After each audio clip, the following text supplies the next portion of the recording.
time for Motohop on Air.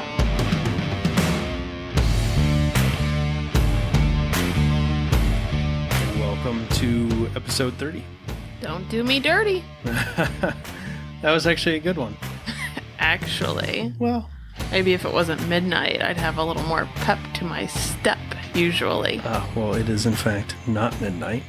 I feel like I'm really quiet. I agree. Why am I so quiet? I don't know. Am I quiet? Let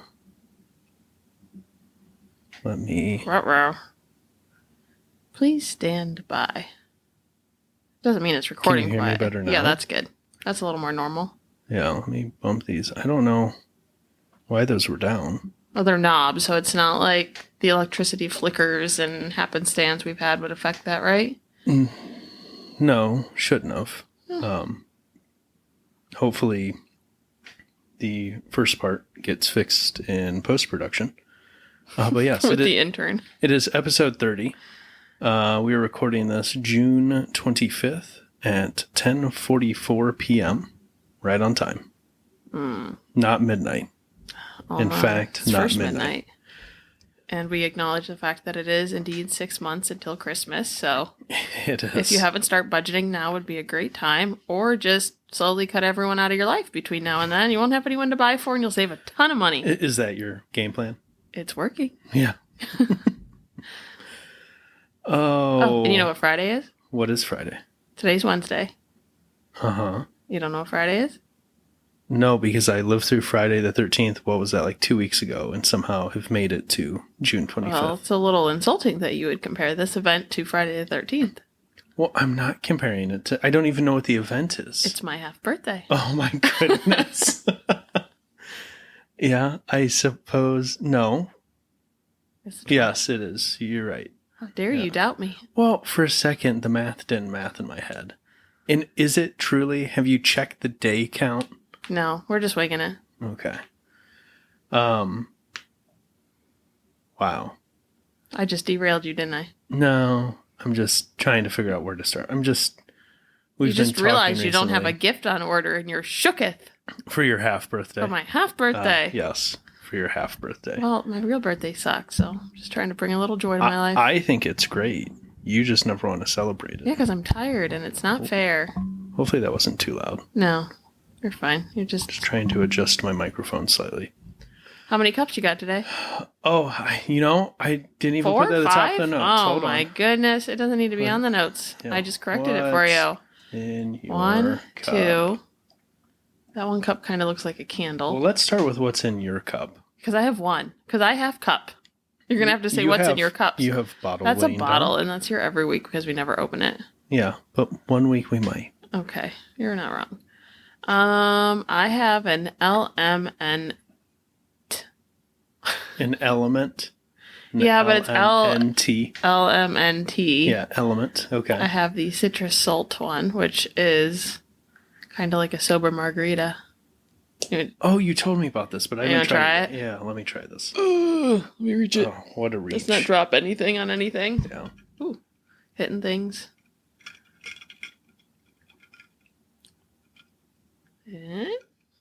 It's not a salted rim. You could put salt on the rim. I only do half a packet as well, so it could be saltier. Yeah. It's pretty good. Is that like electrolytes?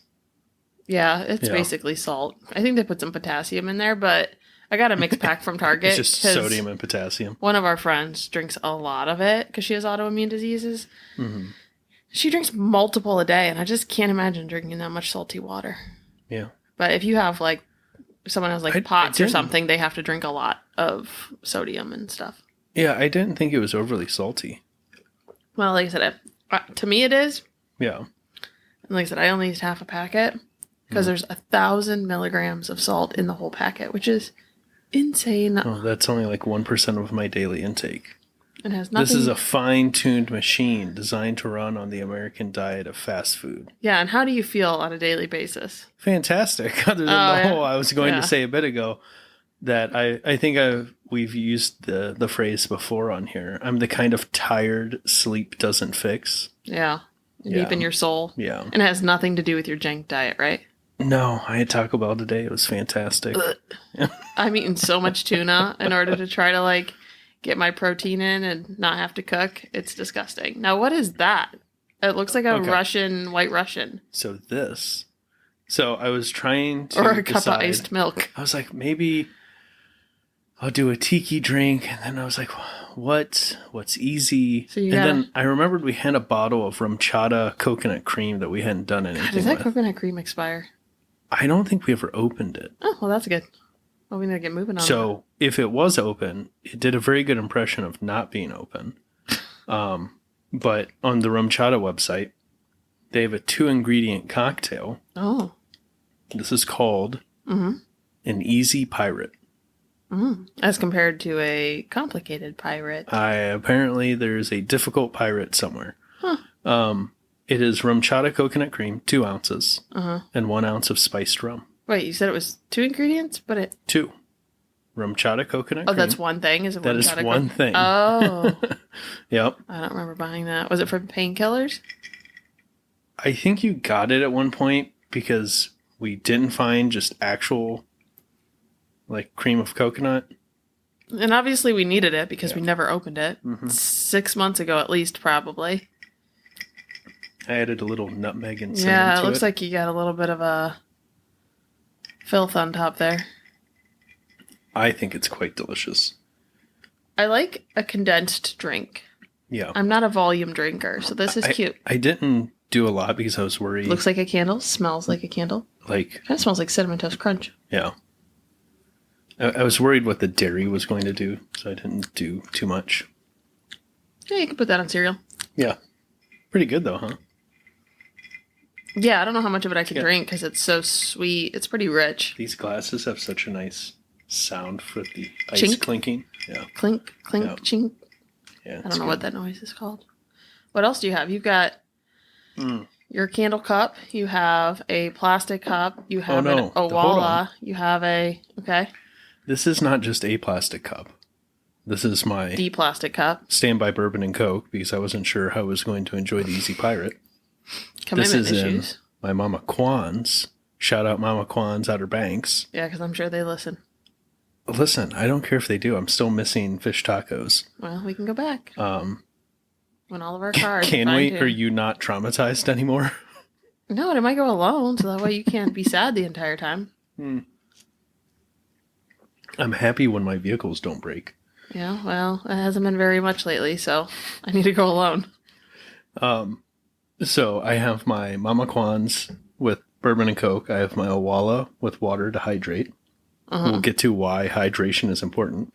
And then I have Coke, Coke because I wasn't sure if I had overpoured the bourbon in this. So just in case. You don't really travel light down those steps, do you? No, but we're going to do this thing. We'll do the check-in at the end if you remember. We'll see how far I get. Okay. Well, meanwhile, I have 1 cup and we'll still get up to pee in the middle of the night. Probably. Why is it important to hydrate? Because we currently live in like Satan's armpit or something. You know, it's a lot worse some places. I was on the phone. I can't imagine. I was on the phone with Canada yesterday, and I'm trying to think. I think the girl I work with, she has a place in the mountains. I think it's a few hours away from Toronto, like a few hours north. It was almost 115 degree was their heat index. 115. I mean, granted, ours was up there somewhere. Obviously, they didn't give it to me in Fahrenheit because we're a bunch of metric maniacs. Or they are. We're standard. Yeah, we are not metric standard maniacs. Stupids down here. So I sit there with my Google open. So every time we talk about the weather, I can play along. Yeah, heat index of 115 in Canada yesterday. So we have nothing to complain about. Plus, yeah, but what was our air heat conditioner index? works. I don't know. I didn't check it. It was probably up there. Yeah, it was pretty It's warm. been miserable. Every summer we're shocked it gets hot. No. It's just every summer it gets really hot. And we're shocked. I melt and suggest we move further north. And every winter I want to move further south. And thus we stay in Ohio. Yeah, it was 91 today. I think yesterday we were like cool. 93. Honestly, if the humidity wasn't around, I'd be very comfortable. Yeah, but Humidity's the worst. if you walk from any air-conditioned structure outside. You like open the It's door. like and 30 degrees difference. It literally feels like you're opening an oven door. Yeah. Yeah. Well, it's very hard because I've been keeping our house cooler than normal. Mm-hmm. So I get cold. So I have to go outside and warm up. And it is a literal 30-degree difference. And me and the dogs, we're just inside, outside all day long. And I finally got the know-how and closed the vents in my office. So hopefully the rest of the house will stay cooler now and my office will warm up a tiny bit. Yeah. There you go. Crisis of the week. I had a mini crisis yesterday. You had a mini crisis. I feel like we had another crisis since last episode, but it's been trauma. overrode. Yeah. So what? I guess it was yesterday. Well, yesterday I had my mini crisis. You want to do that one first? Oh yeah, yeah. I forgot about that. Go ahead with your mini crisis. Oh, I was playing inside outside with the dogs, and we were currently outside. And I got this really cool chair at Costco that has like a hammock kind of sort of vibe, like left to right, not front to back. Well, it's like a swing. fold-up camping chair, but the chair is like hanging from 2 points, like a kind of like a hammock. Yeah, like a hammock. Yep. If anyone's interested, it was only $30 at Costco. Oh, 10 really? out of 10. Yeah, it was $40 and marked down. $30. So I go and I sit outside. We have a lot of pine needles and stuff, so I just sit down and was like, wow, that kind of hurts, but I'm under the awning, so that doesn't really make sense. And then it hurt really freaking bad. Yeah. Yeah. I had sat on a bee. Yep. That was sure cool. did. And luckily, how'd the bee feel about it? Oh, he was pissed. Yeah. He got up and flew off real quick. I guess I'm glad I only got stung once. Yeah. He probably went off to die or something horrible. Well, if it was a bee, yeah, you get stung maybe once he and he flies off to die. Yeah, but I didn't have a stinger, so it might have been a wasp or something. Yeah, probably one of our really domesticated yellow jackets we get around here. We get the worst random bees I didn't know existed. Not bees. Wasps, bees are good. Yellow jackets. Hornets. And the only reason we continue to live here is because we have an exterminator down the street we're good friends with. Yes. Luckily, I was in Charleston. Well, okay, kind of unrelated. So I was in Charleston last week for work. Yep. And I market, I don't really sell, IV dressings. And it was a kind of like a chronic illness, TPN conference. So there was a lot of patients there who deal with skin allergies with a lot of different dressings. One of the girls told me, one of the girl patients, she's like, oh, I just put nasal spray on my arm before I put my dressing down. The allergy nasal spray. Yeah, like Flonase or something. Yes. So I just put that on my skin. And meanwhile, we sell hyperallergenic IV dressings. You shouldn't have to do that. Hey, like these patients are insanely creative because they've been medically gaslit their entire life. And so they got to find out what works for them and what they can get cheap. And so I took some Flonase and sprayed it, not on my bum. Yeah. Mind you. I could tell, like, that was just one of those things where I was like, this would be a funny story if. But I put it on a cotton pad, like a cosmetic cotton pad, and rubbed it on my bee sting, and like the redness swelling went away immediately, and I haven't felt it since. Yeah. Well, so I don't know. I think it just counteracted probably what the allergic reaction. Histamine. Yeah. Counteracting the histamine reaction of your body. So I'll let you know in a couple of days if I'm like itching my butt, because normally my bee stings itch so bad. Yeah. Like 3 days later. Yep. So bad. But honestly, I can't even feel it's there. Straight up inflammation gone. So, if you see me carrying around Flonase, it's for my mosquito bites. Obviously. Are you going to try it for mosquito bites? It's gotta work. Can you imagine? Or you could just use like a standard anti-itch spray that also has an antihistamine. But maybe it's not as strong. Yeah, maybe not. I want to try it just for the sake of trying it. Because the Costco Flonase knockoff is so good. Yeah. It's also pretty affordable. So cheap. It's probably it's just slowly becoming a Costco ad between the chair and the knockoff Flonase. I know. I'm gonna look real quick. Oh, Benadryl. So we have the Benadryl spray, which I like, but it's no Flonase. It's gotta cost more. So I've got the itchy stick. That's $3. The actual Benadryl cooling itching spray is $6.29. How much did we pay for each of those Flonase? Probably $4. It was like 4 or 5 in there, and it was $20. It was actually, I think, $18 for like 5 of them. Yeah, so I guess it is. It's cheaper than buying Benadryl. Well, it depends on Benadryl probably per goes container further and stuff. Yeah, and it depends on application, all this other stuff. But if you're in a bind and you could only carry one item to that desert island, don't take the bugs. Prednisone. And bug spray. Yeah. All right. What's your crisis this week? Our crisis. Our real crisis. Well, yesterday I woke up and I went to wash my hands and I was like, that's odd. The water's colder than usual. But, whatever. It happens. I'm sure something weird is occurring in the world causing our water to be colder than usual. Definitely not global warming. Yeah. Went and had my coffee. I think you were outside. I was outside watering the grass or something productive. Yeah. I water the grass now. I went downstairs to switch laundry and hot water tank had let go. The reason the water was really let go cold of its life. Yeah. Yeah. But it was no longer holding on to hope. And there's a small river that had formed between the hot water tank and the sump pump crock. Thank goodness the sump pump crock is there. And thank goodness, the floor isn't finished in the basement, just painted. Yeah. Squeegee it out. Yeah. So, luckily, I don't have to deal with this because we keep coming out on the right side of home warranty payments. Because every month I pay $60 to some sketch company that we hope doesn't screw us over. They haven't yet. Well, we changed. We haven't did. used this new one yet. Okay, well, I guess the last one we out. used 3 or 4 times, and they randomly dropped us without telling us. Yeah, because they knew they were never going to get ahead. And then I don't know how I found out. Luckily, I did when I did. I think we were having air conditioner problems when the if you don't have a home warranty, man, I know it seems like you're never going to use it, but we used our home warranty for the air conditioner, the dishwasher, the stove, the roof. You said air conditioner already. One. Yeah. Furnace. Yes. Oh, yeah. They replaced the entire furnace. For the hot water tank. What did it cost us for the entire furnace?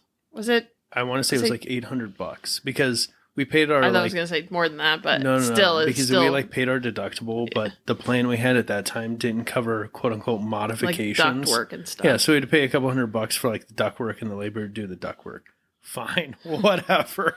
For $60 a month, we would have been making major payments on a furnace for a while. They were so far upside down on our plan. That's why they dropped us. Yeah, I kind of feel bad for the contractors that work through them. It's probably not easy, but you know what? That's not our problem. Yeah. I'm sorry. Well, and the best part was the dishwasher was just we're going to replace it. Here's your options, or here's your cash option. You can go pick your own dishwasher. Yeah, that was nice. That was fun. That was almost...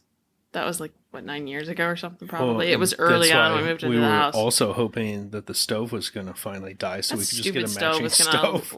Outlive us all. Probably because I don't cook. I don't use it enough. I need to stress it out. Yeah. This winter, we're going to have cookies every day. Well, apparently it's old enough that the parts are still simple. Because it was the control board that died last time. It had 3 problems with it, and they're still just oh, we've got all these parts in my pocket. Let me just fix it for you. And I'm like, no, you won't just DOA it? Well, because we, when it died, I pulled it apart, diagnosed it, figured out it was the control board, and I think they ended up replacing the an element or something was wrong too. Yeah. There was but whatever it was, we looked at it and we're like, okay, so the part's $180. But our warranty deductible at the time was what, 75? So we're well, we're just going to let them come out and deal with it. Well, inflation now, our deductible's $125. Still cheaper than a hot water tank. And I don't have to do it. Well, who knows if this would have been warranty. You would think there'd be a 5-year warranty or something, but this is... We just did the hot water tank 4 years ago. You said you saw it on the side. Yeah. So that's a little annoying, but I feel like that's when you've been in a house a long time, when you've replaced the same major appliance more than once. Yeah, I'm not looking forward to doing that at all. Doing what? Replacing any more appliances more than once.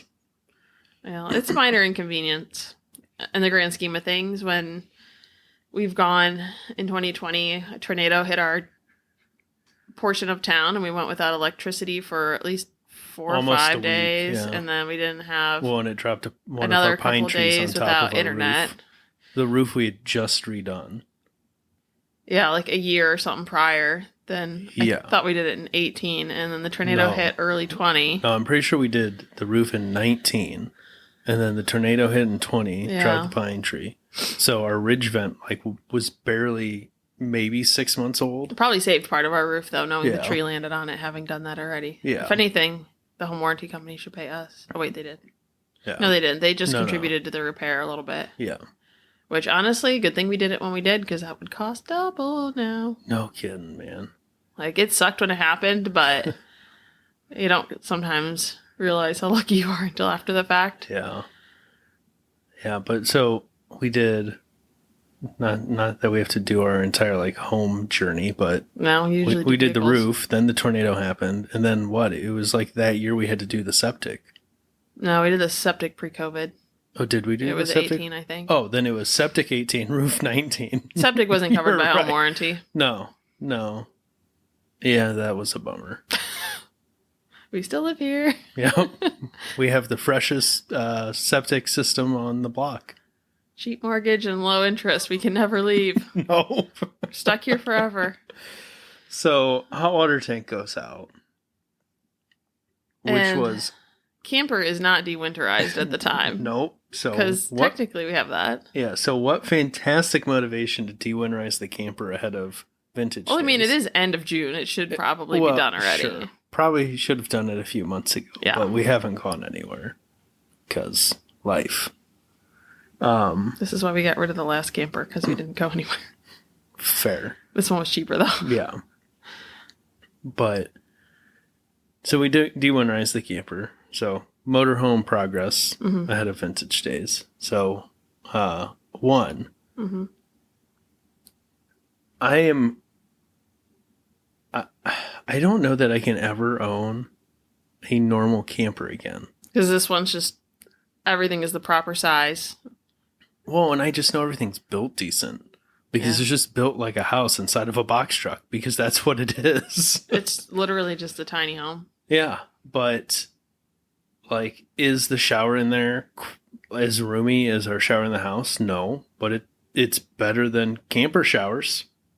It's a residential shower pan in our motorhome. Yeah, did we shower once in the last camper? It wasn't bad, but my height-wise. I had to stand in the skylight. Oh, yeah, see, I didn't have that problem. Well, yeah, and it was only 2 feet wide, maybe? Well, I'm trying to think. Yeah, it was narrow and long. Yeah. But, I don't know. Showering in little tiny boxes is not my favorite thing. But it could be worse.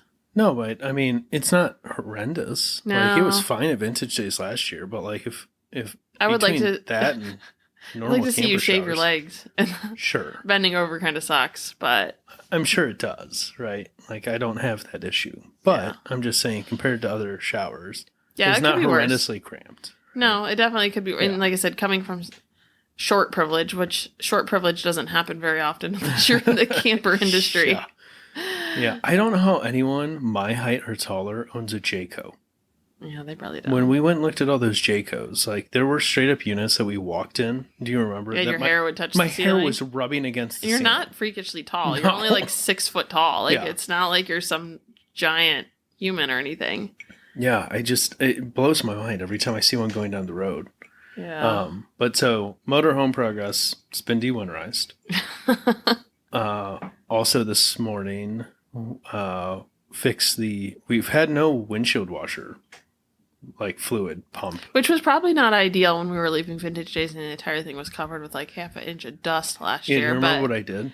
Yeah, you poked a hole in a water bottle and just squirt it. Because once you leave, once you get it clean, it's not like it comes back. It's not like sludge or something in the road. Yeah.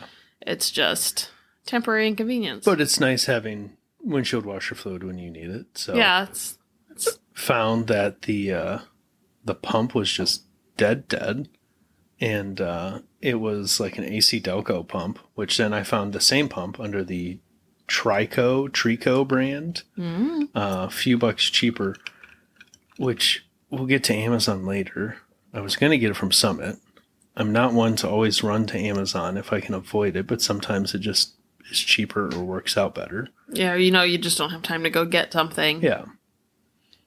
So ordered that from Amazon, put it in this morning. That's functional. Yay. Although the washer fluid nozzles leave something to desire, as you saw. They're just like little squirt guns. Yeah, it's just like they're metal tubes that They're I'm literal sure had squirt guns, I think. Yeah, I'm sure they had a nozzle at some point, but they don't anymore. So it's just a solid. It's like if you think of your garden sprayer, where like most washer fluid nozzles would be like the flat setting. Yeah. These are like the jet. Yeah. You went through and caulked the bathroom.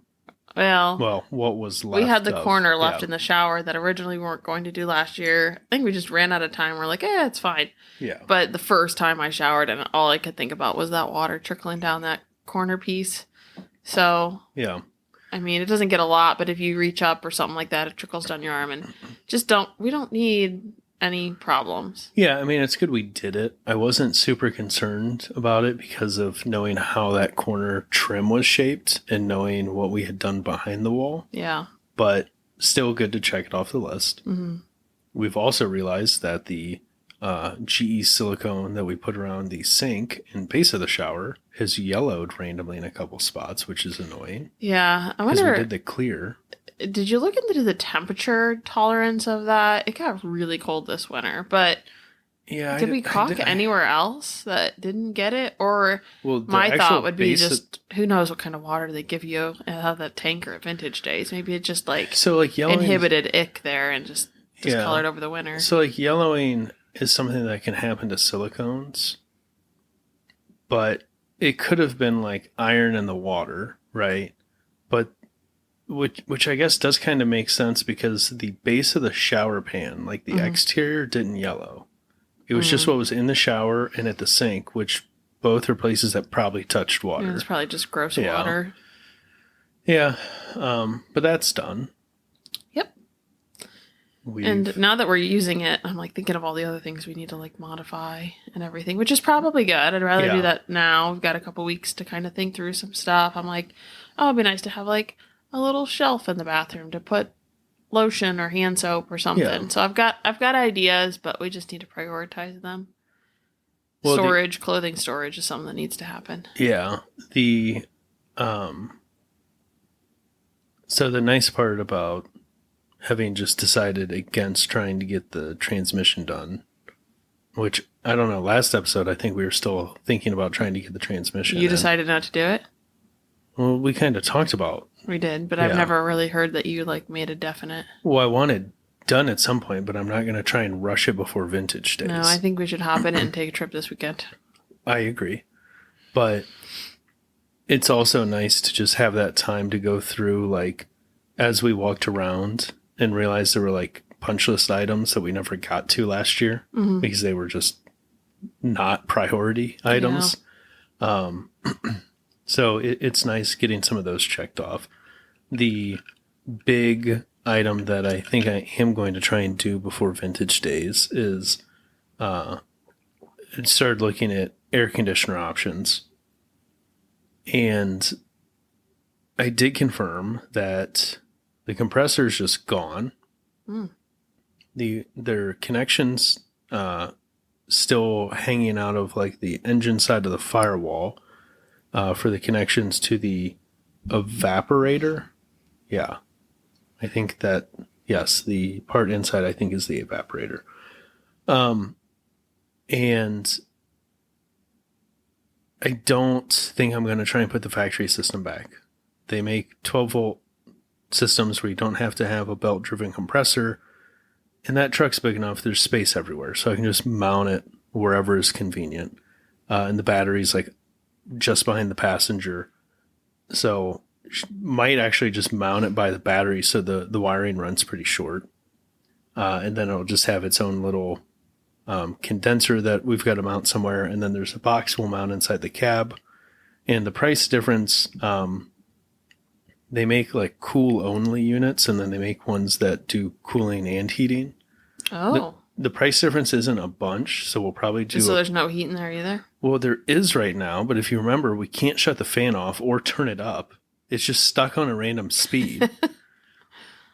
So I need to investigate that, but I think I might because the price difference is minimal, probably do the heat and cool. And then maybe eventually down the road, eliminate the factory blower and the heater core that's in there. But I don't know. That's more down the road thing. Right now is before vintage days, get AC. Yeah, I think that's a good goal. Well, because how much fun was it riding down last year? Well, we had to have the windows open. And at one point I was like, I just need you not to talk to me because it's taking too much energy to try to hear your voice on top of the wind in my ears. And I was wind at 55, 60 miles an hour. I was very overstimulated and I couldn't handle it. Yeah, it doesn't help when the fan is stuck on. I don't know that the blend control does anything. And you have a 366 cubic inch Chevy big block as a foot heater. Oh, yeah, that was cozy. Yeah. I mean, I know it was warm, but I don't know. I guess I was just excited when it ran. You were just excited when it ran. Yeah. Yeah, I mean, I'd love to not relive it stalling directly in front of pulling into the gates again, which I think I have sorted out, but that's what I'm saying. We'll see. Take a drive and see if you think it feels any. But it felt fine on the way there, so I don't really know unless we're stopping up a hill. Do what? We should just drive to Mid-Ohio. There you go. I mean, it only took a couple hours. Yeah. I mean, we could. We totally could. Yeah. Let me check the weather. Stop at Taco John's. God, that's not good. I don't think we went highway last year. No, we ran Route 30. Oh. Does that have anything to do with Taco John's? No, but Taco John's isn't that far from Mid-Ohio. Yeah, it's gonna be if we leave early 85 enough, and 90 we again could, now. Well, I know. We kind of want that. We want the heat. Oh. To see if the carb issue, the fueling issue is sorted out. If we leave early enough, we can stop at, was it Der Dutchman, get donuts? So we have birthday party on Sunday that you forgot about. We could drive it there. We could.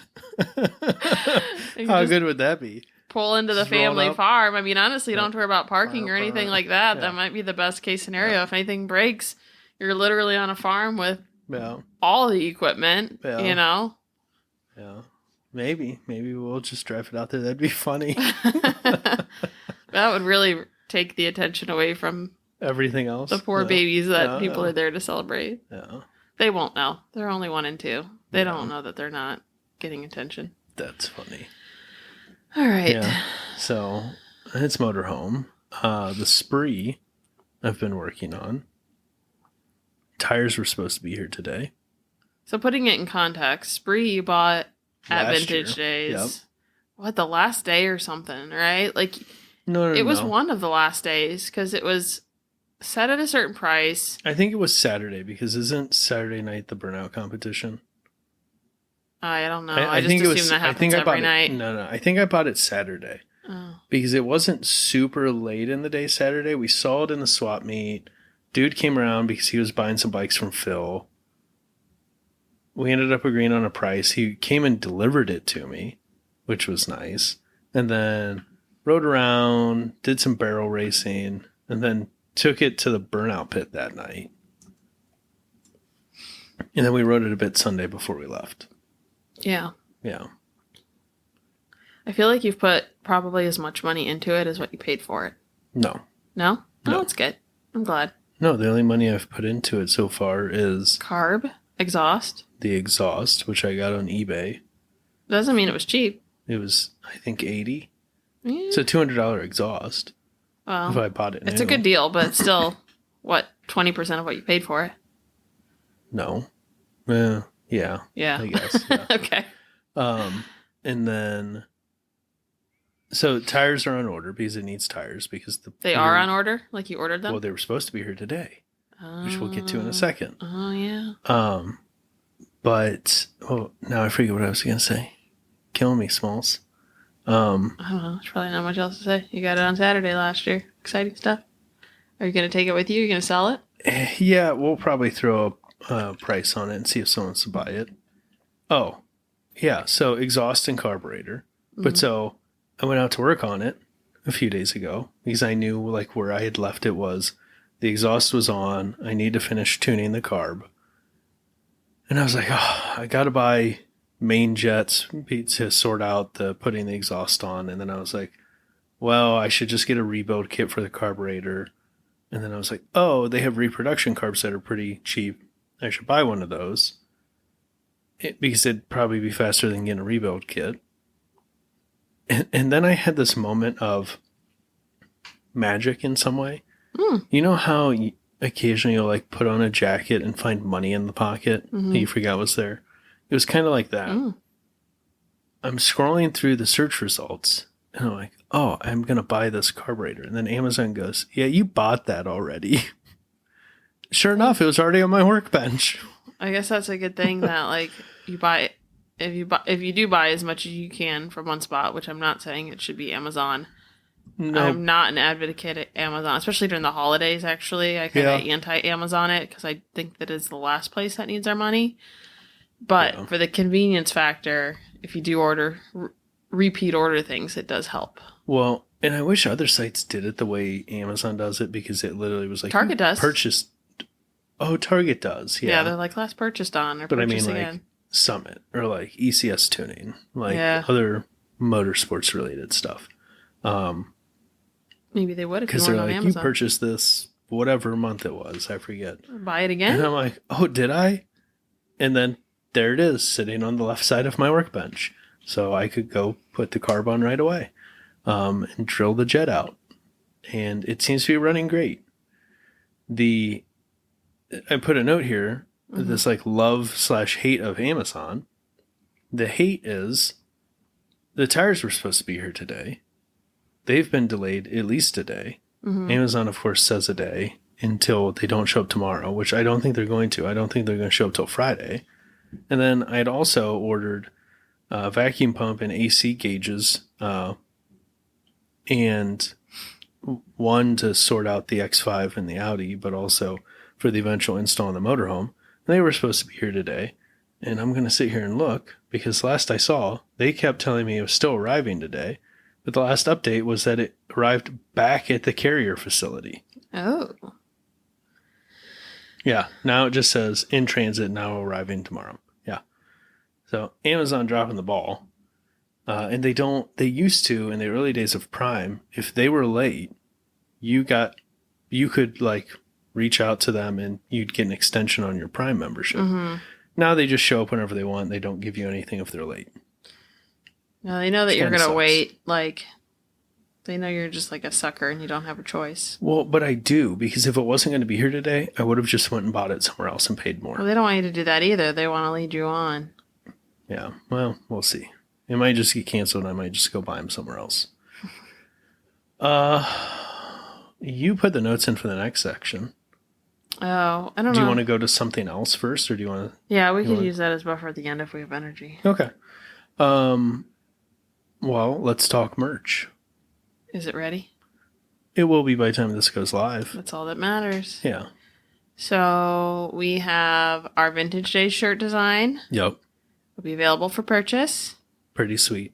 It is great. In case you get lost, it'll be extra great. You can just look at your shirt. Yep. It has, I think we mentioned it lightly last episode, but an unofficial map of Vintage Days. It's got some tongue in cheek, a little bit of snark in there. Yeah. We wouldn't want to be too serious. Yeah. That's boring. And we also put last year's up still, which it's a design, but I don't think either one of them have years on them. No. Did they? So I think it might have had dates. Did. I don't know which one you managed to find that didn't have the date. Oh, I must have been like a So we've got to fix that. design. Yeah. It was some weird template you found that wasn't actually published originally. Okay. But yeah, so last year's shirts will be up. So if you want to buy one of those, have at it. You can buy them regardless of whether or not you want, because we don't know the difference. Yep. And then there's a few extra designs. We've got a couple of backpacks on there that are super cool. We have some cutesy girly stuff. If you've got girls, if you are a girl, if you want to dress like a girl, we don't care. You can wear pink. But there are some women's cuts. There's a women's backpack. And honestly, it's probably more of a youth girl's. It's very, very, very cute. Backpack? Yeah. Yeah. The pink scooter backpack. It's kind of a design I had made thinking that it would be something that I would like, and it ended up being like way cuter than like I generally veered towards. But it's right for somebody. Maybe I'll order one anyways, just because it's so different. It's just not a lot of options out there. And I remember that backpack actually being pretty decent last year because we had ordered, not that design, but we had ordered one of these backpacks. Yeah, it's a nice canvas. Around with at Vintage Days last year. It's very simple. Yeah. It's like, it's only one big pocket, I think. Maybe a laptop pocket, too. It may have had two pockets. It would be a divider on the main pocket. It would be a good, like, small street bag. Yeah. It was just a nice size. It wasn't outrageously big. Yeah, I will say the one thing for me that's tough is like a daily commuter bag is it doesn't have the drink holders on the side. But that's nitpicky because if you're on a bike or on a scooter, most people probably don't even care. Most people probably aren't drinkaholics. Like, I try to have a water bottle on me at all times. If you're just throwing a water bottle in there, very well made, very comfortable. It's a good... Very good size. It's not huge. It's not small. It's a good bag to hang from your bag hook on a scooter. Yeah. Yeah. So, highly recommend. And then I threw a couple other designs on there. There's a scooter design that's also on the t-shirt. Very cool punk skull cartoony vibe. I don't know. I feel like anyone could enjoy it. Yeah. But if you're a little more of like, I don't really know the correct terminology, but like if you're tatted up and you love scooters, like you're going to love this shirt. Like it's just kind of like a different grungy stereotype. Yeah, like a grungy punk scooter vibe. Yep. And then I did throw up a design I had as a women's crop hoodie, which I know isn't going to... Which threw me off because you were not one to do crop stuff. I know, and maybe I'll switch it out for something else. But I honestly feel like the design is more feminine. I'm like, you know what? That's just very something untraditional. I'm just going to throw it up there. I didn't expect... It's not going to be the most purchased item for sure. But I think it's kind of nice to have like a really nice variety. And it just says helmet hair, don't care. Oh, I was going to edit the arm on that too. Yeah. So that one might come down, but it will be back up soon. And it doesn't have to be for anyone on motorcycles. It could be roller derby. It could be roller blading. It could be... bicycling, anything with a helmet. Anything with a helmet. So I don't want to corner ourselves in every single shirt having to be like motorcycle reference. So that's cool. Check it out. You can go to motohop.co and hit the shirts and merch button on the nav bar, and it'll take you there to the Etsy. And there's a link to our merch in every show notes. Oh, there you can do that. Yeah. Anything else on merch? Not for now, but hoping the Vintage Day shirts. Everyone always asks us at the event where we got the shirts. And we don't take them with us just because it's dusty and gross and we don't want to be tied down with responsibility. So get them ordered now so you have them for the event. Yes. And if you don't, you can order it at the event to get it after the event to show everyone else who didn't go that you went.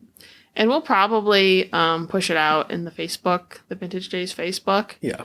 Because it'll be on Instagram. We got a couple dozen orders by doing that last year because people liked them. Yeah. I don't know. I feel like we'll have to talk about whether or not we want to get one for the captain. Yeah, we should probably get the captain one. We'll hunt him down and get a size. Yeah. Ship it to his house if he wants. That way he can have it for the event. Yep. Before we move on, while we're on the topic of show notes, Lucy, the one thing I meant to put in here and forgot, just a quick in passing. So I am an AMSOIL dealer. I'm not going to give you the whole sales pitch, but I did build a few years ago. AMSOIL has really good product lookup, but it's kind of a pain punching through there. So in the show notes is motohop.co/oil, which anyone can use. I set it up that way, but I mainly built it for me. It sounds like we're sponsoring our own podcast. Yeah, sure. No one else is going to do it. But the reason I built it is AMSOIL has one of the best fluid capacity lookups and torque specs for like drain plugs. So if you're working on a car, bike, truck, whatever, whether you're using AMSOIL or not, you can use their product lookup and it'll tell you like, this is the oil capacity, coolant capacity, brake fluid, etc.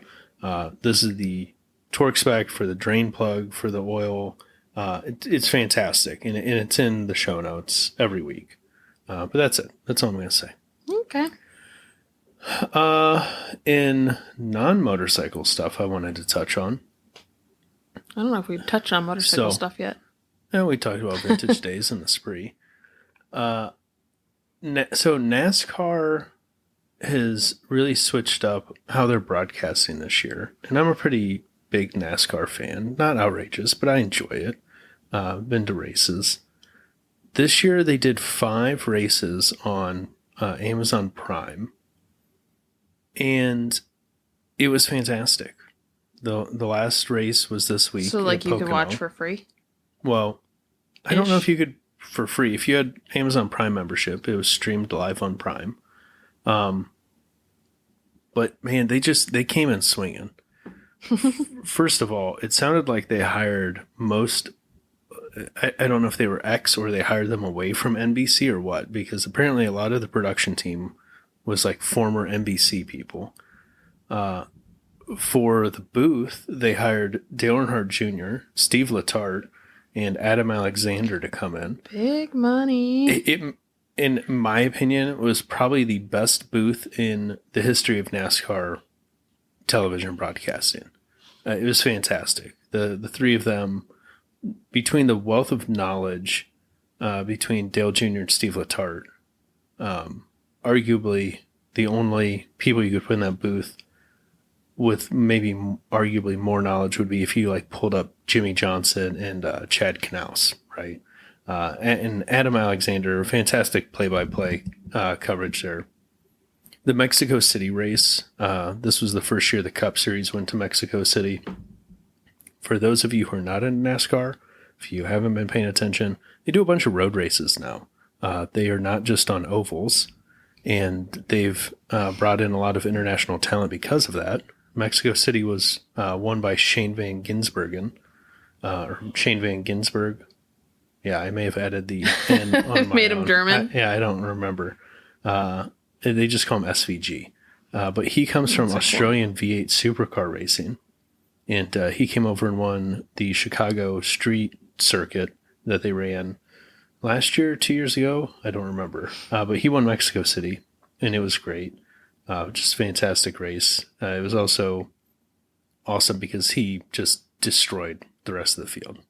I think by the end of the race. Well, sometimes it's just close racing is fun, but also it's fun sometimes to see someone who's just so good at their craft that they walk away from the field. I forget what he finished with, but it was something like a 15-second lead over second place. Like, just astronomical lead. But the coverage was fantastic. I think the only complaint most people will have is there was a lot of people that seemed to complain that it was too complicated for them because they, like, don't know how to work the Prime app, or they didn't understand where to go to watch it. But it was fantastic. Sounds like a user error. Whether that group stays at Prime and Prime picks up more races, the booth talent is going to TNT for the next, I think, 5 races. I don't know, obviously, how the production team at TNT is, but if they can replicate what they did for the last 5 races, I would not complain. It was fantastic. Okay. Pikes Peak, well, it may be completed at this point. I don't remember. I haven't been following it as much, but I know it was going on. Why have I been following or not following it as closely? Well, that's because we haven't had motorcycles in a couple years. As I'm apparently losing my voice over here. Getting squeaky. Yeah. So what bums me out about... I just noticed what you added to the notes. What bums me out about Pikes Peak losing motorcycles is... And I hope people reach out and give me some other example. Podcast at motohop.co or message me on Instagram, leave a comment on something, whatever. Show up to our house like the other salespeople do. Yeah. Please don't. Pikes Peak, I think, was the closest American equivalent, at least in motorcycles, to the Isle of Man TT. We didn't have really anything else stateside for motorcycle racing that was quite as hardcore as Pikes Peak. And I don't just say that because of the fatalities, and not that fatalities are necessarily something to be proud of, but it shows you the just extent of the limits they're pushing the machines, right? It was fantastic that there were no fatalities at the Isle of Man this year, but they're expected to an extent because of what that race is, and the same was true for Pikes Peak. And the fact that Isle of Man is still occurring, and here is Pikes Peak eliminating motorcycles in the U.S. in what is supposed to be this, pound my chest, land of the free, home of the brave, like unbridled freedom, right? But we're going to restrict people from making a choice of competing on their own free will, right? Which slightly frustrates me. Well, yes and no, because I feel like just because you can doesn't mean you should. Like, I can see both sides of it. And I can too. Of like, at what point is it inhumane to offer something that has a chance? I mean, granted, anything could kill you, essentially. But maybe someone was feeling responsible, or maybe there's an insurance problem. Well, maybe it goes beyond. I think a large part of it was insurance, right? Can't blame them there. But it's a bummer. Yeah. It's still just a bummer. I don't know if it'll ever return. I hope motorcycles eventually return to Pikes Peak. I just don't have high hopes for it happening, unfortunately. But hopefully we have some other American equivalent that I'm just unaware of, and someone reaches out and tells me. Since you added the next note. Yeah, did you want to talk about that? Yeah. So we've been watching Long Way Home. Slowly. Have you been enjoying it? Yeah, it's always a nice light watch, but it makes you wonder, like, I wish they showed more about their travel sometimes. Sometimes I feel like it's too edited down.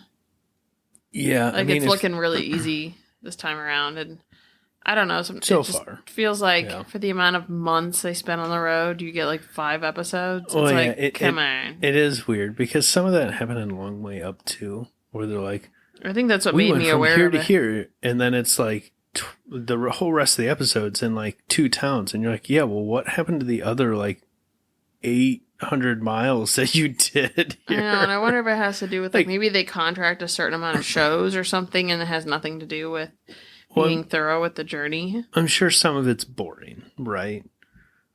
You're not going to include the boring stuff. Yeah, but let us some choose of if it we is want to that watch the they're boring stuff. Going to specific areas to do a thing, sure. But what you were saying, I'm sure they're contracted for X amount of episodes. Yeah, and maybe they just can't fit it all in. Yeah. But so on one of the most recent episodes we watched, they tried something called stockfish, which is like... It was Norwegian, right? I don't remember. Probably. I think it was either... You talk, I'll look it up. Norway or Finland. One of those. Up and over there. You didn't even... Well, you wouldn't have seen the item to bring the bag down. But they Norwegian. Okay. Yep. They just air dry fish. It's like the perfect humidity there that it doesn't rot. So they just set it out and it like dehumidifies or something. Yeah. So we're watching this and I'm like trying to order tires for the spree. And you have like a lack of self-control sometimes. You just have to like indulge into a depth that is I should have brought those over. I could totally be enjoying one right now. God, I don't want to sit next to you while you eat them. So I don't know if you want me to with tell my everyone lack what of it smells self-control like. and everything, I'm on Amazon getting tires for the spree, and I'm like, oh, I wonder if they have stockfish. I mean, it wasn't exactly stockfish; it's a stockfish derivative. They freeze dry it instead of drying it freeze dried out fish and on this island. But it's dried cod. It's about. I thought it was pretty decent. So it's very high in protein. So what it seems like is like the pork rind of fish. It's a little denser than that. It looks like a pork rind. Yes. It's looks closer to like... dried like that. Yes, but think more like if pork rind and beef jerky were a fish. And smells like your dog's butthole. Yeah. It smells. It just smells like fish to me. So rank. It is the reason. That is the smell that like 50% of Americans won't even eat fish. That is why. It's because they probably think it tastes like that smell, and I don't blame them one bit. You don't know that everyone like perceives everything. I feel like smell is one of the subjective things that you don't know that everyone smells the same. Sure. And God, I hope other people don't smell that. Oh, I would not be able to be with someone who like lived in a Norwegian fish factory. So, have you tried it yet? I don't think I want that anywhere near my face. It doesn't taste anywhere near as fishy as it smells. I don't know that I want to find out. I thought it was good.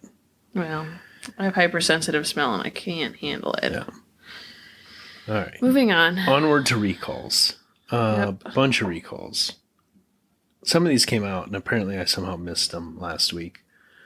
Honda has a recall that affects the Honda Rebel, the 2025 Honda Rebel 1100s, the Africa Twin 1100, and the Transalp 750. Link in show notes, of course, to the recall. They think it's only a little over roughly 1,000 motorcycles that are potentially affected. So what intrigues me,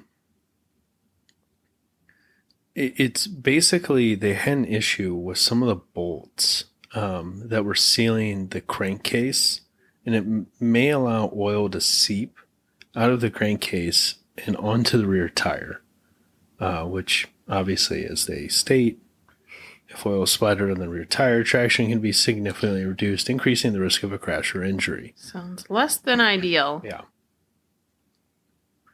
Every once in a while, I read one of these Part 573s, and I'm reminded of how detailed they are sometimes. So at the bottom of this Part 573, they have the whole chronology of like how it all occurred. So it started back in December of 24. Honda found 2 CB1000 motorcycles with oil seepage during a production inspection at the factory. Seepage. Well, but so here's the weird thing. They say CB1000s. The affected models are the CMX 1000, the CRF 1000, and the XL 750. So I guess that's probably because do they sell the CB 1000 in the US? You realize who you're asking, right? I know. I'm kind of asking myself. But anyways. So they analyzed the motorcycles, found the bolts were out of spec. Then they have like January 9th, continued to investigate and analyze the issue. January 27th, during a warehouse investigation, found some other motorcycles with low sealing bolt torque and continued to investigate. And it literally is just day by day, play by play. So even if you aren't affected by this recall, when you have a minute, go to the show notes, click on this the recall for these, and just read through the chronology of this. It's wild. They go into like they received an issue from a Polish market XL 750, a German market CB 750, all these bikes, and like how they pieced it together, and it came down to sometimes when you have like a product feedback, yeah, you have to take it that seriously. Oh, for sure. But I think here, somewhere they mentioned it was like an issue with the way the bolts were being made. It was like the threading jig, something was out. They were using a handheld jig to hold the bolt in place. It was fastened into the machine. Once the machine took hold of the bolt, the operator released the jig. This allowed the weight of the jig to tilt the bolt axis, causing it to be misaligned during machining. And they go on and more. But basically, they go through all this to find out that the bolts were made slightly out of spec, causing the issue. Very intriguing. next recall, Harley is recalling a bunch of Softail models. Way more than I want to list, ranging from 2018 to 2024. North of 82,000 bikes they think are potentially affected. The crazy part is some of these bikes are being affected because they don't know for sure if a previous recall fix is causing an issue, because both bikes that had been recalled and bikes that weren't recalled for that fix are having it. Basically, the tab for the rear shock is tearing off, which can cause stuff to rub on the rear tire. Not ideal. Obviously, one, you want rear suspension, and two, you want things not rubbing on your rear tire. It's true. Onward to news. You had added this one. New York City crushed a bunch of motorcycles. I kind of have some mixed emotions about it. Same. Because the article is very long. Mm-hmm.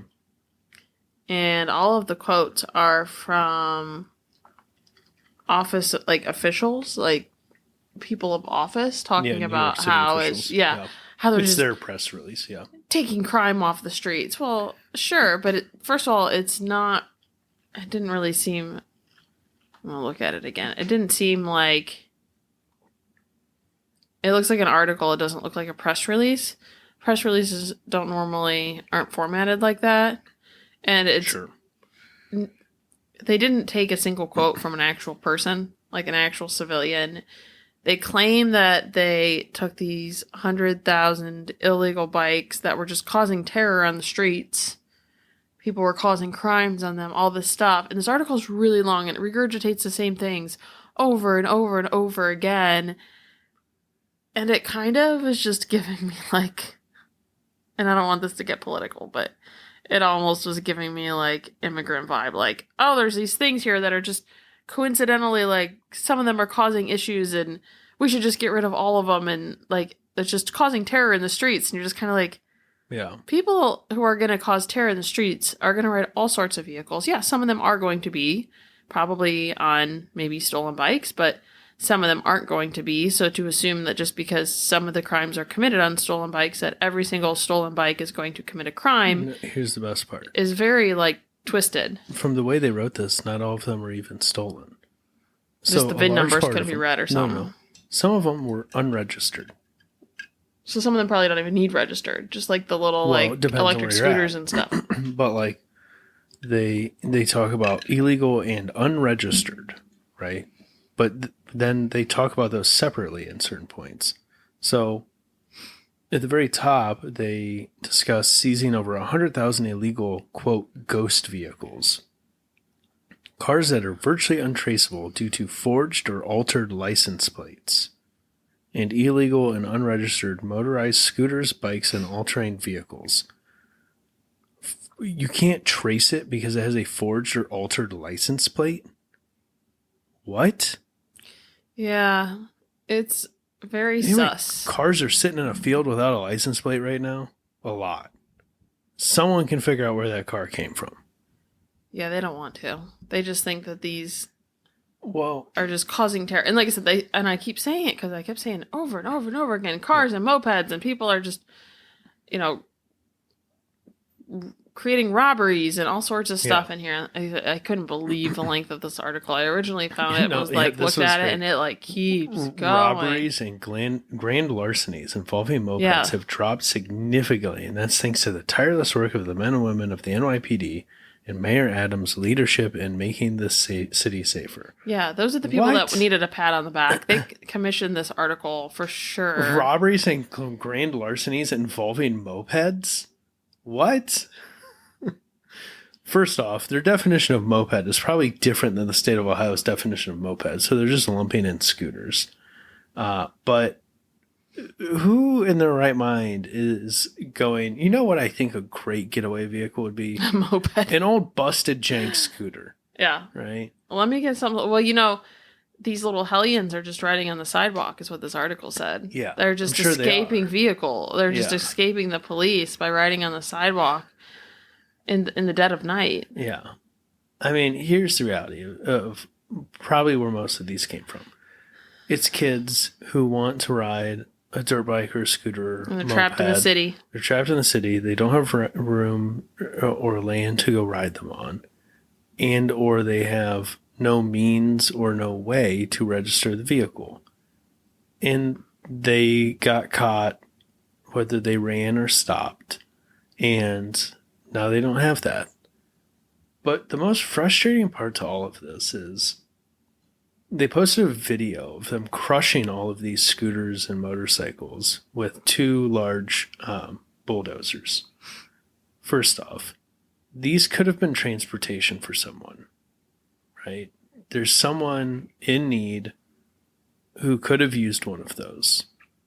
And they would have just raised hell on them things. I'm just kidding. Maybe, right? No, I'm just... But the bit that made me chuckle was one of them was definitely electric. Did you watch that whole video? No, I didn't watch. So they're making like multiple passes back and forth with the bulldozers, and one of them burst into flames. And I'm pretty sure it was an electric, and they crushed the lithium battery pack. Yeah, they couldn't have gone through and recycled the battery or something, like scrapped them or something. Yeah, I'm sure they will, but they had to make a show of it. So they literally were just driving bulldozers back and forth over all these motorcycles. So every and single and person who like commissioned this article, which is probably everyone whose name is bolded in the article, probably doesn't have enough to do. You say article. I'm saying this is press release. This is from the press office. Signed at the bottom. I'm seeing that now. This is the craziest press release I've ever seen. This is not like any press release I've ever seen. It's just because it's just them making their own post on their activities in New York City. But yeah, it's a bummer that all these bikes have been crushed and are gone. I'm sure some of them were stolen. I'm sure some of them were used in robbery. Yeah, but they could have like sold them and made money. Well, and here's the other thing. They crushed, what they say, 100,000 vehicles or whatever. Yeah, over that. So if you go down further, it says, in the first 5 months of 2025, the NYPD identified just 6 grand larceny patterns and 14 robbery patterns involving these vehicles. By comparison, the same time period in 2024 saw 42 grand larcenies and 44 robberies involving these vehicles. Okay, so we have not even 100 combined between the 2 years. And we're using those as an argument for confiscating and crushing 100,000 vehicles. It's marketing. Yeah, it's a real bummer, man. It's a real bummer. If you're in New York City, I feel for you. Yeah, because bikes are probably the only thing you find a parking spot for. Yeah. And I'm pretty sure this is not what's going to just drastically increase the quality of life of New York Cityans. Or reduce income gap that's going to reduce crime rate, right? Yeah. If they've got to rob people on foot, they'll rob people on foot. Yep. So, Vespa has come out with some pretty sweet looking bikes. Not as cool as the Racing 60s, I think they were called, but they're pretty sharp. This is the Officina Sperimentale or Sperimentale. I don't know. I need someone with a background in Italian to give me these pronunciations. Do you think they're plastic or metal? The Vespas are metal. Ooh. That's one of the reasons why it's worth getting the guards, because the chassis is a monocoque design. So if you damage the leg guards, you've damaged the frame. That's like the prettiest shade of blue in the entire world. It is a shade of blue I would consider owning. And really? I love gold rims. Yeah. And if you look at the one on the left in the article I linked here from Ride like Apart. The color blue we had in our wedding. It's like a denim, kind of. Yeah. Like a slate. I'm assuming, I haven't looked through all of these. I'm assuming that's a GTV, I think, with the headlight on the fender. You see the one on the left? Yeah, they had like an upscale version. Yeah, I love that GTV with the headlight on the fender. Oh, I love it. Yeah. Oh, they moved it down. So it's not, I don't know, I feel like the headlight on the handlebar is so iconic. Yeah, but if you put it on the fender, I don't know, looks different. 1, 2, I think you can change the handlebar options a little easier. crazy part is the pricing doesn't look astronomically greater than some of like a standard color option. So they're going to offer this in a Primavera 50, Primavera 150, and a GTV 310. The Primavera 50 is going to be $45.99 MSRP for the US. The 150 is going to be $59.99. The GTV 310 at $86.99. But man, sign me up for some gold wheels. It is a good combination. It's a little taboo, but it's not extreme. I approve. And they've got merch coming out and gear coming out. It is a very attractive shade of blue. Pretty muted. Beautiful. Would I appreciate this more in white with gold accents? Yes, but that's just because I like white bikes. I'm not the biggest fan of blue vehicles. A white, but genuine. You have a white Vulcan, a white Rascal, a white X5. Yep. Yeah, maybe you should branch out a little bit. Some of them have black or red accents. Okay. I have a red Spree. I have a red because it was Honda. Cheap. I have you a didn't red have a Honda. choice. Okay. Let's keep going. I'm getting tired. Anyways, sharp looking bikes. Yeah, beautiful. Yeah. So we're buying a 310, right? If you're going to consolidate a bunch of other stuff, sure. Okay. Harley Davidson. I think you put this one in here too. I think I was going to, and you already had it in there, or I put an article in, or something. Something happened. Yeah. So, you know how they're having all the issues with the board and everything? They have sold part of their headquarters to a distillery. I wonder if they're going to, have drinks named in their honor. I don't know, but I don't feel like it's a good sign if you're selling off part of your headquarters to a distillery. Someone probably knew someone. It seems like a pretty out of the blue ordeal. Well, and if you look at the renderings, because you would think Harley would have enough clout that they wouldn't just give it to anybody. So I feel like someone must have known somebody. Well, probably to some extent. I think there was probably some other deal going on here because they're selling this as Central Standard Craft Distillery, and if you look at the one render that they have, there's a Harley Davidson poster on a wall and a bike on display on another wall. Yeah, so it's still Harley Davidson related. Which is weird because if you were going to spend money, because I'm sure that space doesn't come cheap. Well, it's 73,000 square feet. You own it. You don't owe Harley anything unless you do. Yeah, it may be part of it where it's they sold it to them so that way they could hold a liquor license for that space rather than Harley having to hold a liquor license or something. I don't know. Yeah. It's just weird, but we'll see. We shall. What do we got next? Ooh, this is good. More spy shots of the electric Himalayan posted, and I say spy shots, but they're not really spy shots.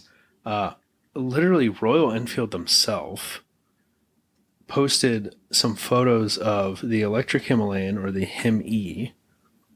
But more importantly, what they posted was shots of the, as far as we know, 650 twin, which I think, at least and I think most other people had kind of assumed that they had abandoned the idea of a twin cylinder Himalayan after they came out with the 450 water cooled. There's not a huge power advantage to the 650 twin, but it is air cooled / I think oil cooled. And I think a lot of people just want the sound of a twin. So we see arguably production ready photos of this twin cylinder Himalayan. Yeah, it doesn't look leaked at all. It looks intentional. It's well, no, this was not leaked. This was Royal Enfield posting them themselves. They just didn't really address it. But the only two bikes that they really showed off was the electric Himalayan and the twin cylinder. First comment. While everyone was hunting for spy shots, Royal Enfield dropped the Himalayan with a full bang. Yeah. Yeah. And then virtually at the same time, spy shots from Rush Lane had them of the Royal Enfield Flying Flea S6, I believe is what they're going to call it, which is the scrambler trim of the Flying Flea electric bike. Looks really sharp. It very much has a dirt bikey feel to how small they kept the frame and everything. The headlight positioning and size is great to me, as well as, at least in the spy shots, the kind of instrument cluster and handlebar size and position. We'll see how much it stays true to that. But if it stays pretty close to what we've seen in the spy shots, one, I think it's going to be a good looking bike. Two, I think the first thing you're going to see aftermarket release for this thing is a fender eliminator kit, because it's one of those bikes where they didn't want to compromise the feel of or design of the bike to be legal. So it has one of those weird little hoop things that the license plate sits on behind the rear tire, even though the fender is all way above it. I like the extension cord that they've like zip tied to the back of it. Yeah, don't you? They're like, we're going to have to charge this thing. Oh no, what do we do? Oh, just zip tie an extension cord on it. People are going to love it. Right? Like literally they're going to have to cut it off every time they have to charge and then zip tie it back on. Because apparently there's no storage. They just gave up. And the fact that it's not like white or black, it's bright orange on this. Like, and they've wrapped it with like white and black. The whole thing is white and black with an orange. This was called extension cord, charge cord. Yeah. Maybe they hired that designer from Apple who like charges the mouse underneath it instead of behind it. Yeah. It's possible. How do people like that keep jobs? I don't know. I'm sure it'll be fixed by the time it's released. They wouldn't do that. What, the charge cord? Yeah. Yeah, it's not going to look like that. That's just because they're riding it around and they got to charge it. Well, you're just not going to take it with you. It's going to stay at home. Yeah. Right? How do you get a bag and put it in a bag? 650 Twin Himalayan, though, if it does come to fruition, I know I've said this of like, I'm in this weird spot of, do I keep the Vulcan? Do I get rid of the Vulcan? Man. I've lusted after the Himalayan for so long.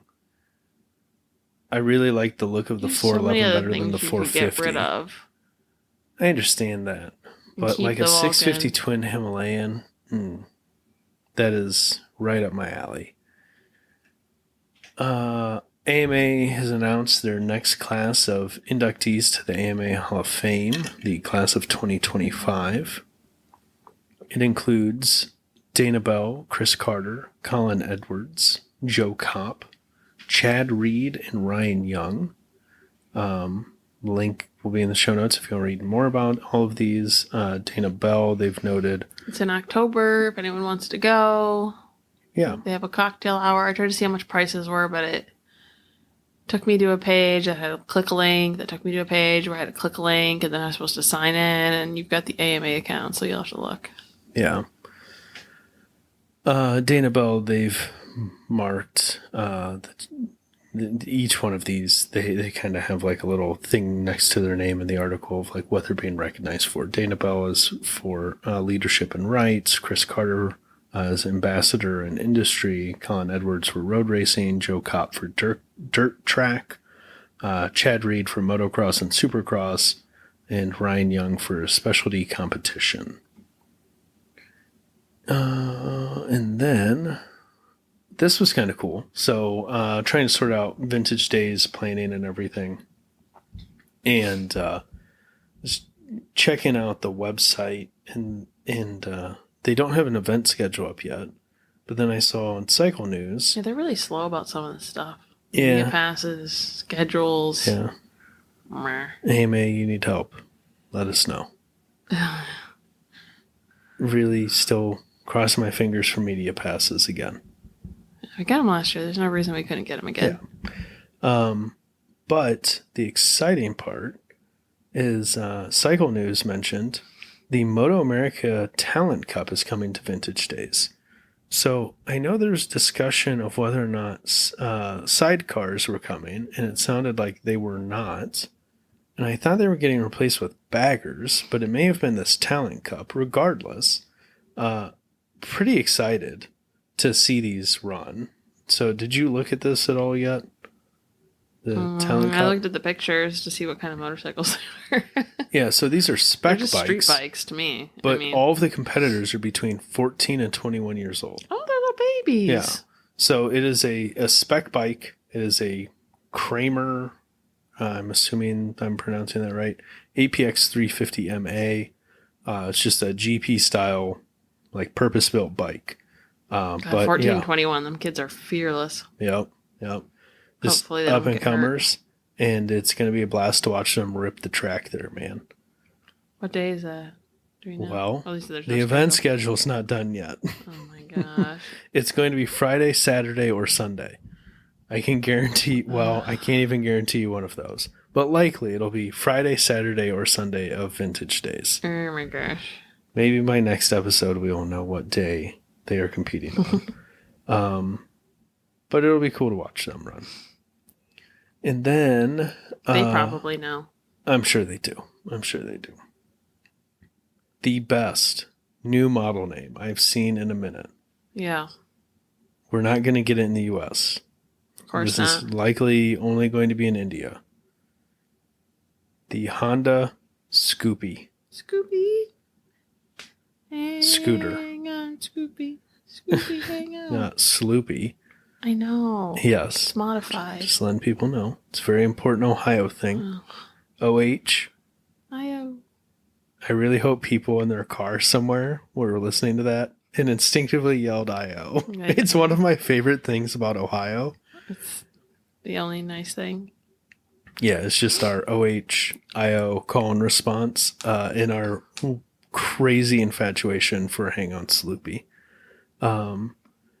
But speaking of Honda, going on to weird news, Honda built something very fast. They built a rocket. And I mean that literally. Apparently they're building rockets. You know, why not? And they're not just building rockets, they're landing rockets. Move over, Elon. Heck yeah. Honda is landing rockets now as well. They landed it within I think it was like It's a very small 37 centimeter like target. Yeah, not a huge rocket. It's reusable. Love It is that. because we can land it. Because we're being refuel it. resourceful. Yeah. So that's a fun, weird little side note. Just like the Honda Jet from, well, I think they're still making the Honda Jet, but everyone kind of forgets that Honda builds a jet. Yeah, I didn't know. Yeah. But apparently they're building rockets. Good for them. Hopefully they name the next one the Scoopy. Let's not hold our breath. Yeah. And then a couple things to close on, unless you've got other stuff you want to talk about. No. Okay. If you are gearhead and are familiar with Roadkill, which has met its demise because of Motor Trend kind of meeting its demise, Finnegan and Freiburger have been reunited. They each are running their own YouTube channels, but they recently just got together because Finnegan bought the Rotson from Motor Trend, and him and Freiburger are road tripping the Rotson. I don't remember where their destination is. I think it's somewhere in Alabama. But they posted the first half on Finnegan's channel, which I think is like Finnegan's Garage. The second half is going to be on Freiburger's channel. It's fantastic. I'll throw a link in the show notes. Go watch it. I think it was like a couple hours, the first episode. It's fun. Giant turbo on this Ford 302 crammed into a Datsun. They joke because it had a bunch of overheating issues in the past, and it's not having them anymore. And obviously that's because they put a bigger turbo on it, because what solves cooling issues? Bigger turbo, right? But it's fantastic seeing them back together. So link in the show notes. Go watch that. Before you watch that, though, And as soon as you're done with this, you need to go listen to episode 628 of Motorcycles and Misfits. It was just a phenomenal episode. I think you need to listen to it. I think I heard part of it. You did. So I just checked before we recorded this. Mm-hmm. And there's been some updates. But so they had on Sarah Williams. Sarah Williams is the great-granddaughter of Cyril Williams, Cyril. So Cyril Williams competed in the Isle of Man TT pre-World War I, fought in the war, went back and won the Isle of Man the first year it returned in 1920. Superhuman. After he had been gassed in the war. Right? That's insane. Yeah. So he couldn't breathe, and he still did it. Yeah. Phenomenal story. I'm not going to get into every detail because you just need to go listen to that episode. Just absolutely insane. The dispatch riders of that era, just they mention it. I felt the same way. Just nowhere near the recognition they deserve for what they did. Like most of World War I is, it's kind of glossed over. But Sarah has went through, and she's been working towards a documentary. She's also written a screenplay, it sounded like, for a feature film. And they got Charlie Borman on board to narrate the documentary. And she had mentioned there was a Kickstarter, but it looks like the Kickstarter has been canceled, which is, I don't know what's going on there. Sus. Well, I wouldn't say sus. It was probably whenever the Motorcycle Misfits episode dropped, it was already like over halfway through the Kickstarter campaign. So I have a feeling they're probably canceling and starting over because it just didn't jive with when episodes came out and promotion started, because they were kind of up against the wire because Kickstarter, I think you can only run 30 days or something. Oh, I didn't know that. Yeah. So go listen to the episode.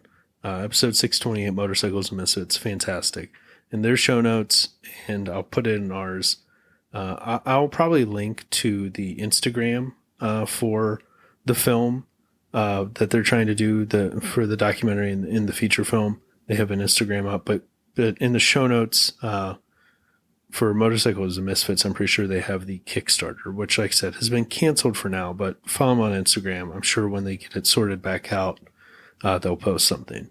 But just, they always do a phenomenal job. If you don't listen to Motorcycles and Misfits, you really should. It's been great working on stuff ahead of Vintage Days and having time to listen to podcasts that I love and get caught up. But they get some fantastic interviews and just typically very well researched stuff that they talk about. But yeah, so we'll end there. Anything else? Merch should be live by the time you're hearing this. Buy merch. Yep. Sponsor us with your purchase. The scooter shirt really is sweet. I'm so stoked on mine. We've got a lot of different variations of shirt material because we're going to have for the scooter shirt, basic soft tee, as well as you're advocating for a, what do you call it, like athletic performance tee. So but like a polyester sweat wicking, much cooler. Loose fit though. Yeah. Yeah. I mean, I felt like it was pretty true to size. Well, it is true to Midwestern American male, whereas a lot of the, I don't know, what's the brand you always like? Bella Canvas is made for like tiny hipsters. Yes. Not It's your fitted. typical Midwestern male, where I then start feeling bad about myself because I have to go up a size or two. Oh, it's like women's clothing. Yes, I get to experience what women go through. Where they're Sorry like, for a size 6. What does that mean? Well, it depends on. Well, you know, it's sometimes bigger than 4 and usually smaller than 8, but depending on what manufacturer they're made, and there's really no promises that that's even true. So, YOLO, good luck. Yeah. Please don't hate yourself later, and if you do, it's not our problem. Yeah. So some of the stuff we'll have a performance T option, which will especially be handy at summer events where it is warm. But yeah, so merch will be up. Go check it out. Vintage Day shirt's pretty sweet. It's the launch. We've really only had stickers on our site until then, so like this is kind of a big deal. Yeah, and it's not like we're more just sticker adding to it. designs on the way. Yeah, so we've got a few. I don't know if we're going to get them ordered before Vintage Days. We might. We might. It's just a matter of whether or not we're going to be around to fulfill orders because we're going to be partying. Yep. Well, I think that's an episode. Indeed. All right. See you next week. Good night.